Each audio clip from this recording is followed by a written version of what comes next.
BSc third year में इसके अंदर पहले वाले टॉपिक को कंटिन्यू करते हैं, जिसे में इसके अंदर डाइजेशन में एब्जॉर्प्शन कहा जाता है या अवशोषण कहा जाता है। अवशोषण का जो सेकंड स्टेप जो आपको बताया गया था, अवशोषण इसके अंदर जो पाया जाता है मुख्य रूप से छोटी आंत्र में कार्बोहाइड्रेट के अवशोषण के बारे में आपको बता चुके हैं। अब बात करते हैं एब्जॉर्प्शन और अमीनो एसिड, अमीनो अम्ल का अवशोषण।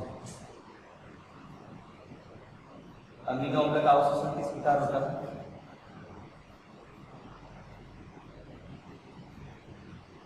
Absorption of amino acid.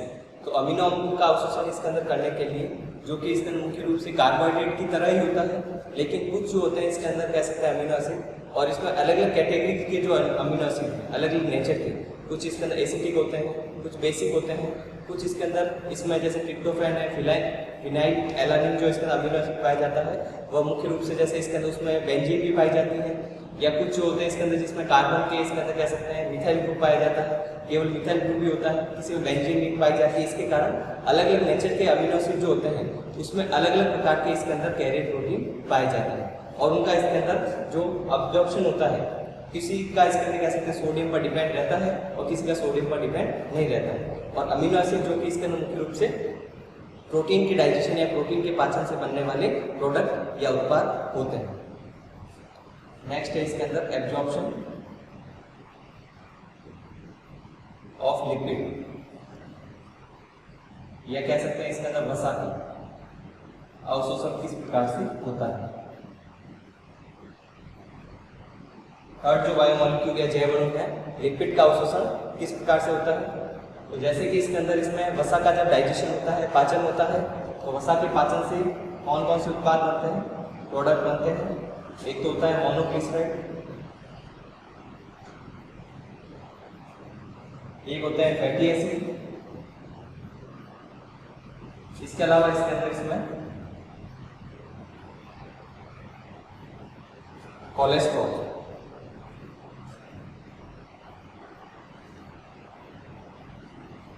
Cholesterol इसके अंदर बनता है। तो जैसे इसके अंदर लाइपेज एंजाइम जब लिपिड पर कार्य करता है फैट पर, तो इसमें मोनोग्लिसराइड, फैटी एसिड और कोलेस्ट्रॉल का जो निर्माण होता है वह इसके अंदर कह सकते हैं मोनोग्लिसराइड, फैटी एसिड और कोलेस्ट्रॉल इसके अंदर जो इसमें बना है, मुख्य रूप से फैटी एसिड और मोनोग्लिसराइड बनते हैं। कोलेस्ट्रॉल जो कि लिपिड में इसके अंदर बाइल जूस में पाया जाता है, वह भी अपशिष्ट के साथ में उसको बाहर निकाला जाएगा, उसका अवशोषण नहीं किया जाता। तो तीनों जो इसके अंदर कह सकते हैं उत्पाद जो कि बाइल सॉल्ट के साथ जुड़कर, बाइल सॉल्ट या जिसे कहा जाता है पित्त लवण, और बाइल सॉल्ट इसके अंदर मुख्य रूप से कौन से होते हैं? सोडियम इसके अंदर ग्लाइकोलेट और पोटेशियम जो टोरोकोलेट जो आपको बताया गया था बाइल, इसके अंदर जो उसमें कौन कौन से इसके अंदर पिगमेंट पाए जाते हैं, सॉल्ट पाए जाते हैं, उसके कंपोजिशन में। तो बाइल सॉल्ट के साथ इसके अंदर मिलकर वाटर सॉल्युबल इसके अंदर कंपाउंड बना, जल में विलेय इसके अंदर पदार्थ बनाता है, जिसे विषय कहा जाता है, जिसे विषय कहा जाता है। और ये विषय जो होता है इसके अंदर यह लिपिड को या इसके अंदर फैट को सॉल्युबलाइज करता है, विलेय करने का कार्य करता है। तो मोनोग्लिसराइड, फैटी एसिड और ग्लिसरॉल बाइल सॉल्ट के साथ जुड़कर जल में विलेय पदार्थ बनाते हैं या वाटर सॉल्युबल इसके अंदर कंपाउंड बनाते हैं, जिसे मिशेल कहा जाता है, जो कि लिपिड को सॉल्युबल करने का या विलेय करने का कार्य करता है। इसी कारण इसके अंदर जब इसके अंदर मिशेल का निर्माण होगा उससे इसके अंदर कह सकते हैं म्यूकोसल सेल में, इंटेस्टाइन या आंत्र की म्यूकोसल सेल में इसका आसानी से इसके अंदर अवशोषण हो सकता है, इसके अंदर डायरेक्टली डिफ्यूजन के द्वारा। तो जब मिशेल का निर्माण होता है जिसमें कि इसके अंदर मोनोग्लिसराइड, फैटी एसिड और कोलेस्ट्रॉल पाए जाते हैं, इनका इसके अंदर और मिशेल जो बना है बाइल सॉल्ट के साथ जुड़कर इन पदार्थों का जो कि इसके अंदर एब्जॉर्प्शन होगा,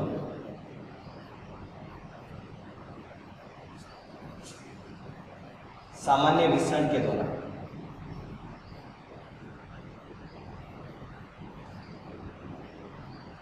इसका अर्थ है कि मिसेल में पाए जाने वाले जो कंपाउंड हैं मोनोग्लिसराइड, फैटी एसिड और कोलेस्ट्रॉल जो कि वाटर में सॉल्युबल कंपाउंड बाइल सॉल्ट के साथ मिलकर बना रहे हैं, इन तीनों इसके अंदर पदार्थों का इसके अंदर अवशोषण सामान्य विसरण के द्वारा होता है।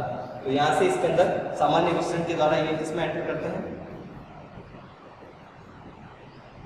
विसरण सेल या म्यूकोसल सेल, जिसे इसके अंदर म्यूकोसल सेल जो कि इंटेस्टाइन या आंत्र में पाई जाती है, म्यूकोसल सेल में एंटर करते हैं, जिसमें इसके अंदर तीन कंपाउंड आपके ग्लिसराइड भी है, फैटी एसिड और कोलेस्ट्रॉल भी पाया जाता है। इसमें म्यूकोसल सेल में जब इसके अंदर एंटर करते हैं तो फैटी एसिड पाए जाते हैं, जो फैटी एसिड पाए जाते हैं उनमें कार्बन की संख्या के आधार पर इसके अंदर उसका आगे और ट्रांसपोर्ट होता है। तो जब भी इसके अंदर मिसेल का निर्माण होगा जो कि वाटर सॉल्युबल कंपाउंड है, बाइल सॉल्ट के साथ मिलता है, अंत में म्यूकोसल सेल में एंट्री होती है इसकी सिंपल डिफ्यूजन के द्वारा, या जिसे कहा जाता है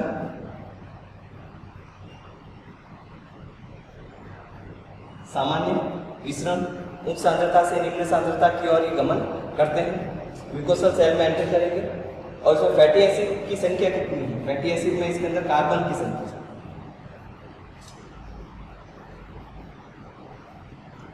कार्बन की संख्या के आधार पर आगे इसका ट्रांसपोर्ट होगा। ट्रांसपोर्ट इसके अंदर कार्बन की संख्या के आधार पर पाया जाता है फैटी एसिड। कैसे इसके अंदर होगा, जैसे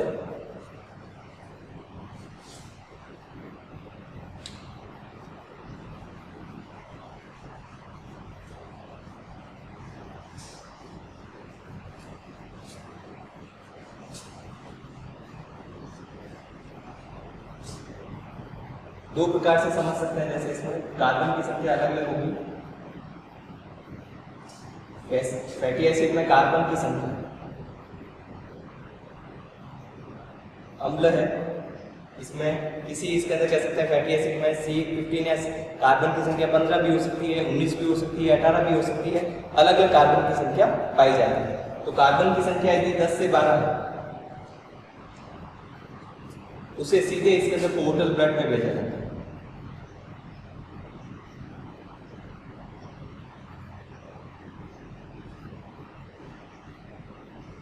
तो ट्रांसपोर्ट आपको बताया था इसके अंदर कार्बोहाइड्रेट में भी या स्मॉल इंटेस्टाइन में जो आपको बताया गया था कि इसके अंदर जो ट्रांसपोर्ट होता है दो तरीके से होता है, हेपेटिक पोर्टल सिस्टम और दूसरा होता है लिम्फेटिक वेसल या वाहिका के द्वारा। तो हेपेटिक पोर्टल जो इसके अंदर ब्लड है लीवर में इसका कह सकते हैं इसका ट्रांसपोर्ट कर दिया जाता है यदि कार्बन की संख्या 10 से 12 के बीच होती है, और 10 से 12 से यदि ज्यादा है, कार्बन की संख्या 10 से 12 यदि अधिक है इससे, तो उसको इसके अंदर ट्रांसपोर्ट करने का जो तरीका है वह अलग होगा। कैसे, 10 से 12 है तो ऐसे फैटी एसिड को, फैटी एसिड या जिसे कहा जाता है फैटी अम्ल या जिसे कहा जाता है वसा अम्ल,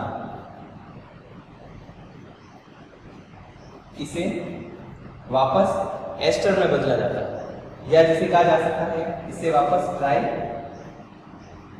ग्लिसराइड बनाया जाता है, ट्राई ग्लिसराइड। ट्राई ग्लिसराइड जो इसके अंदर बनता है वापस इसके अंदर इसको फैटी एसिड जो कार्बन की संख्या ज्यादा है तो ट्राई ग्लिसराइड में बदला जाएगा, और ट्राई ग्लिसराइड जो है इसके चारों ओर प्रोटीन, कोलेस्ट्रॉल और इसके साथ साथ में इसका फॉस्फोलिपिड,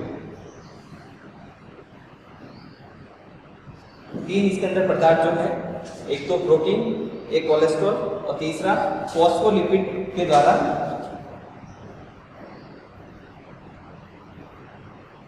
कोटिंग की जाती है। तो जो भी इसके अंदर ट्राइग्लिसराइड वापस बना है इसके चारों ओर प्रोटीन, कोलेस्ट्रॉल और फॉस्फोलिपिड की कोटिंग इसके अंदर तीन कंपाउंड के द्वारा इसके अंदर ट्राइग्लिसराइड के चारों ओर की जाती है। इस प्रकार जो बने हुए पदार्थ को कहा जाता है काइलोमाइक्रोन।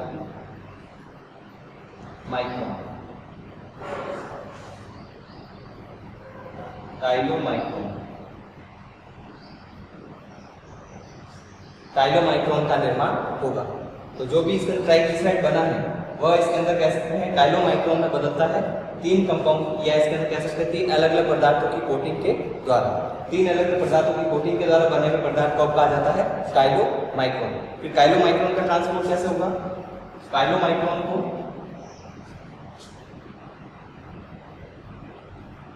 म्यूकोसल सेल के द्वारा बाहर निकाला जाता है।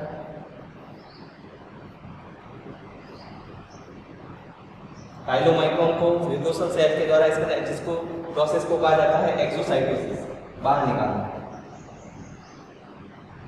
एक्सोसाइटोसिस के द्वारा इसके काइलोमाइक्रोन को बाहर निकाला जाता है।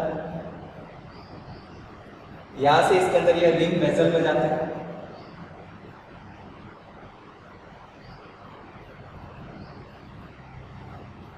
लिम्फ वेसल में एंटर करते हैं या लिम्फ वाहिका में एंटर करते हैं। लिम्फ वाहिका में इसके अंदर एंटर करने के बाद में इसके अंदर जो काइलोमाइक्रोन है इसको भेजा जाता है सिस्टर्ना काइली, नाम इसके अंदर जो है सिस्टर्ना काइली। ये भी इसके अंदर एक प्रकार का इसके अंदर कह सकते हैं इसके अंदर संरचना है, जो कि काइलोमाइक्रोन जो संरचना है एक्सोसाइटोसिस के द्वारा लिम्फ वेसल से होते हुए सिस्टर्ना काइली तक पहुंची है। तो रिसीव करने का या उसको लेने का कार्य जो किया जाता है इसके अंदर, जो कि काइल को इसके अंदर या काइलोमाइक्रोन को लेने का कार्य इसके अंदर काइली के द्वारा इसके अंदर कह सकते हैं कहा जाता है, जिसको सिस्टर्ना काइली कहा जाता है। इसका नाम इसी वजह से है कि इसके अंदर इसको काइलोमाइक्रोन को रिसीव करने का कार्य इसके द्वारा किया जाता है। सिस्टर्ना काइली से होकर यह प्रवेश करता है थोरेसिक डक्ट में, या जिसे थोरेसिक डक्ट या नलिका या वाहिका कहा जाता है, इसमें प्रवेश करता है। इसके बाद इसको भेजा जाता है लेफ्ट ब्रैंकियो सिफेलिक वेन के पास। जो सिरा है ब्लड में इसके अंदर लेफ्ट में इसके अंदर कह सकते हैं ब्रैंकियोसिफेलिक जो वेन या सिरा होती है उसमें थोरेसिक डक्ट से इसके अंदर जाता है यह इसके अंदर लेफ्ट ब्रैंकियोसिफेलिक वेन के पास में, वहां से इसके अंदर इसको ब्लड में डाला जाएगा, फिर इसको ब्लड में मूव करवाया जाता है। तो यहाँ पर इसके अंदर यदि फैटी एसिड या इसके अंदर कह सकते हैं लिपिड का जो ट्रांसपोर्ट होता है, उसका एब्जॉर्प्शन और ट्रांसपोर्ट जो होता है इसके अंदर, वह उसमें पाए जाने वाले हुए फैटी एसिड की संख्या के आधार पर या फैटी एसिड में कार्बन की संख्या के आधार पर होता है। तो फैटी एसिड इसके अंदर जो बना है वह इसके अंदर मुख्य रूप से पहले इसके अंदर काइलोमाइक्रोन जो होता है वह इससे पहले इसके अंदर कह सकते हैं इसमें मिसेल का निर्माण होता है, जो इसके अंदर फैटी एसिड है, या इसके अंदर कह सकते हैं सेकंड जो इसके अंदर कोलेस्ट्रॉल है या मोनोग्लिसराइड बने हैं बाइल सॉल्ट के साथ मिलकर, वह इसके अंदर लिपिड या इसके अंदर कह सकते हैं जो फैट सॉल्यूबल इसके अंदर लिपिड्स या को डिसॉल्व करने का कार्य करता है। जल में विलीय पदार्थ इसके अंदर बनाया जाता है जिसको मिसेल कहते हैं। यह फिर म्यूकोसल सेल में जाता है। म्यूकोसल सेल में जो जाता है तो उसमें कार्बन की संख्या के आधार पर एक को पोर्टल ब्लड में भेजा जाता है यदि संख्या कम है, और ज़्यादा है तो उसको काइलोमाइक्रोन में बदला जाता है, और काइलोमाइक्रोन में बदलकर जो कि प्रोटीन कोलेस्ट्रॉल फॉस्फोलिपिड के द्वारा इसका कोटिंग की जाती है, फिर उसे एक्सोसाइटोसिस के द्वारा सेल से बाहर निकाला जाता है। आगे वाला जो भाग होता है इसके अंदर लिम्फ वेसल में भेजा जाता है। उसके बाद में सिस्टर्ना काइली जो संरचना है उसके पास में जो कि काइल को रिसीव करती है, उसके बाद थोरेसिक डक्ट से होते हुए ब्रैंकियोसिफेलिक वेन से होकर इसको ब्लड में भेजा जाता है। इस प्रकार से लिपिड या फैट जो इसके अंदर बनती है उसका अवशोषण होगा। नेक्स्ट इसके अंदर है विटामिन का।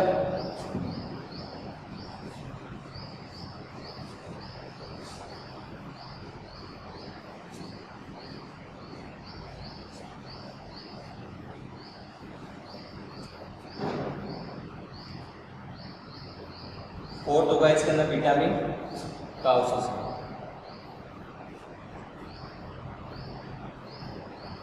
विटामिन का एब्जॉर्प्शन या अवशोषण इस प्रकार से होता है। जल में विलीय जो विटामिन है, जो भी विटामिन है वह इसके अंदर सिंपल डिफ्यूजन के द्वारा इसके अंदर जल में विलीय जो विटामिन है, जो सिंपल डिफ्यूजन या साधारण मिश्रण के द्वारा विटामिन जैसे बी और विटामिन सी सामान्य मिश्रण के द्वारा ट्रांसपोर्ट होते हैं। इनका अवशोषण सिंपल डिफ्यूजन के द्वारा किया जाएगा।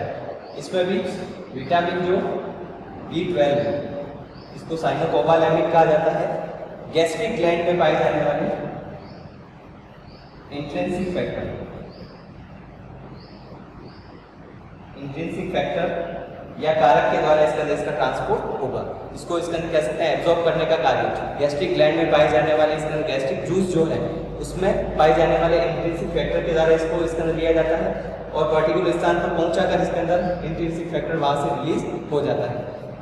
तो विटामिन बी में इसके अंदर डिफरेंट टाइप के जो B1, B2, इसमें B12 या B6 जो होता है उसमें से B12 का एब्जॉर्प्शन इंट्रिंसिक फैक्टर के द्वारा किया जाता है। बाकी जो बी और सी इसके अंदर है उसका सामान्य मिश्रण के द्वारा किया जाएगा। और विटामिन जो है जो फैट सॉल्युबल होते हैं ए, डी, ई और के, उनका एब्जॉर्प्शन जो होता है इसके अंदर अवशोषण जो लिपिड या फैट की तरह होता है, जो कि मिसेल का जैसे निर्माण होता है या काइलोमाइक्रोन वगैरह जो बनते हैं उसके द्वारा विटामिन जो इसके अंदर वसा में मिलते हैं, इनका एब्जॉर्प्शन इस प्रकार से होगा। जल में मिले हैं सामान्य मिश्रण के द्वारा, B12 के लिए इंट्रिंसिक फैक्टर, और वसा में मिले हैं तो उनको इसके अंदर वसा क्या या फैट का जिस प्रकार से एब्जॉर्प्शन होता है इस प्रकार से इसका एब्जॉर्प्शन भी पाया जाता है। इस प्रकार से चार जो बायोमॉलिक्यूल हैं, कार्बोहाइड्रेट है या लिपिड है या प्रोटीन से बने हुए अमीनो एसिड हैं, और फोर्थ इसके अंदर विटामिन जो इसके अंदर पाए जा रहे हैं, अलग अलग क्रिया के लिए जो जंतु के शरीर में इसकी आवश्यकता होती है, इनका एब्जॉर्प्शन इस प्रकार से